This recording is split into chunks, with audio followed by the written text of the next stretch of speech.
যে দলটা ক্রিকেটেই বুঝে না, খেলাই বুঝে না, সেই দলটা হারায়া দিছে বাংলাদেশে। ইউএসএ যে দলটা নতুন মাত্র ক্রিকেটের আঙ্গিনায় নতুন আসতেছে, আস্তে আস্তে খেলা শিখতেছে, আর এই দলটা এমন একটা দল যে দলটা ক্রিকেট ভালো করে বোঝেই না। তারা কন্টেইনার কাইটটা স্টেডিয়াম বানায়। এই দলটা হারায়া দিল বাংলাদেশকে। হারায়া দিল কি? সিরিজ জিতে গেল। নাজিমুল হোসেন শান্ত আর বাংলাদেশের যে সোমালিয়া সরকার, সৌম্য সরকার,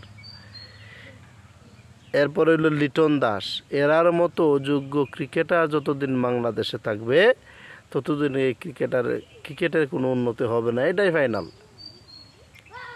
আর পাপন দা, আপনি দয়া করে এবার অপশন নেন। আপনি মন্ত্রী হয়েছেন, অনেক সম্মানিত হয়েছেন, আপনি এই দলটা ছাইরা দেন।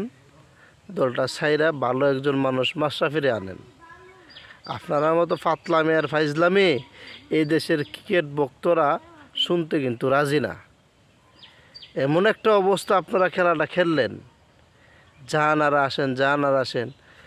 6 ওভারের 6 উইকেট রেখে গেছিলাম পেশাব করতে, আইসা দেখি নাই, বাকিগুলা নাই। এমন একটা অবস্থা। চিন্তা করছেন না বিষয়টা? এগুলা আমাদের দেশে কোনো অবস্থাতেই ক্রিকেট প্রেমী যারা আছেন, আমাদের সাথে তো আপনারা ফাইজলামি করতেছেন। আমরা যারা ক্রিকেটকে ভালোবাসি, আমাদের সাথে তো আপনারা ফাইজলামি করতেছেন।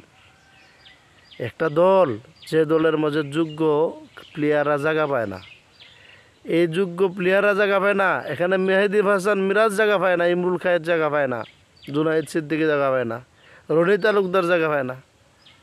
পায় কেডা? সোমালিয়া সরকার, লিটন দাস, শান্ত, আবার ক্যাপ্টেন।